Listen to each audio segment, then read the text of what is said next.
have you ever thought that the water could be used as a weapon? You may not believe it. This photo from the Iraqi marshes in 1973.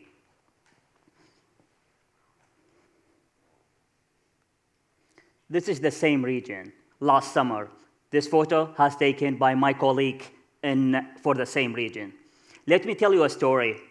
In 2009, I have been doing a survey in south part of Iraq, and I was working as a coordinator for an Iraqi NGO in that time. I met Zaira in that time. Zaira is an Arab marsh woman. They living there in the marshes from long generation ago, and they are living in the same way as the ancient Sumerian living from all long time ago, 1,000 years ago. They are living with their buffaloes. The buffaloes mean a lot for the families there. And those buffaloes, they milk in them, and the milk making a lot of cheese of it. The time that I met Zaira, she was grazing her water buffalo.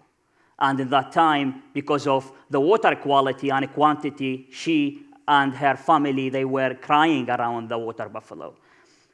Let me tell you why the water quality going like that. More than 80% of our water in Iraq is coming from our neighbor country, which is Turkey and Iran.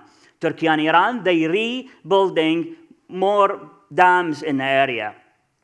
In 2005, Turkey and Iran, they re-implementing their dams project on a border with Iraq to invest more agricultural land to sell this vegetables and fruit for the Europeans and Middle East again.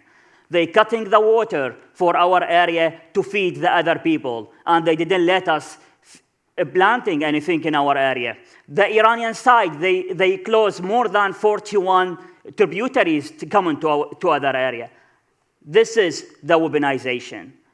This story is not starting from 2005. No, long ago when Saddam Hussein became a president in Iraq in 1979, he started a campaign closing all the canals, no water coming to the marshes. His excuse was chasing criminals and chasing also the terrorists in this area. But he just drought up everything, didn't let the people live there, and most of them immigrate internally and outside. After the Iraqi invasion in 2003, the Arab March, they go to those dams and they destroy it completely, all the water back again to the Iraqi marshes. The life is back, but temporary.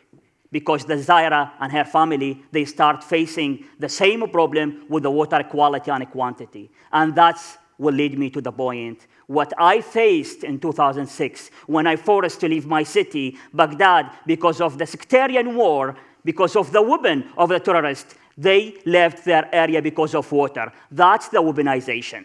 In 2015, I joined the first demonstration in Baghdad. I was shouting for water. No one listened. No one cared about what I talk about. But in 2019, when I joined the October Revolution in that time, all the people was listening. I opened a tent called the New Ministry of Water Resources. And the new Ministry of Water Resources is talk about water and justice and what we want to tell the people. They kidnapped me. I mean the government, they kidnapped me. And why? Because 3 years before, in 2016, we create a social environmental movement called Humad Dijla, which means Tigris River Protectors Association. This association with more than 400 volunteers right now exists in 17 cities in Iraq. Those people, they working from different perspectives.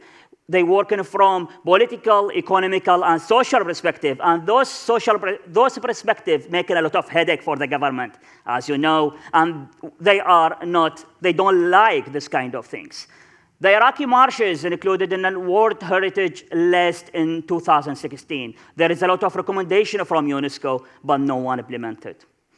I am in front of you today to ask you and to tell you that the water crisis is not an Iraqi problem. It's all of us, we will face that. The climate change causes the water scarcity. We need your help, we need funding, we need connection, and we need media. We need media to tell our story of water and life. What we are dreaming for, to bring back the Iraqi marshes and all the area to this picture. And this is my friend Murtada from the Iraqi marshes. He lost his buffaloes, and he asked for your help. Thank you.